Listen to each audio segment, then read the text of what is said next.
ni mbali sana. Aya, pod wane motende kod weche mag siasa Nyakoromogi winjo kaka jatend piny Kenya loso, Rigathi Gachagua bende loso ewi weche mag lek mar piny Kenya 2060. Wadhi nyime ogai mar duond bura mar Wiper Kalonzo Musyoka koro wacho ni jatend piny Kenya William Ruto onge kod lek motegno ne Kenya kata ka okalo e twak ma ochano bago. Kalonzo wacho ni sirikal owinjore oket maino e kelo lokruok ne oganda ka okalo e chiro uchumi. Kalonzo loso e kaunti ma Embu kama ne olimo e kanisa mar All Saints Peter's ACK Cathedral.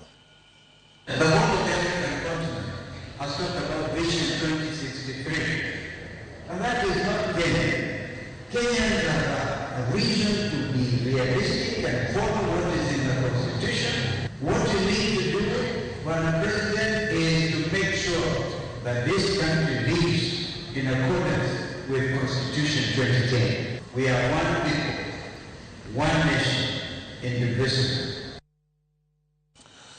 Riwruok joriembo boda boda e kaunti ma Mombasa oseo paro mar moko kuom jotend duond bura mar ODM madwaro ni jatend migawo mar Saga Wycliffe Oparanya ema mondo mi lemo mar bedo jalup jatend piny Kenya yiero mabiro. Giramo ni jatend migawo mar mwandu manitie lo Hassan Joho ema ni kod thuolo maber mar bedo e komno kalure kod bima osebedo godo e siasa mar duond buch ODM. Kagiloso Mombasa, joriemb boda boda go kotelnegi kod Samuel Ogutu okone tend ODM onego som pach jokanyo mar duond burano kapok gibedo kod paro makamano.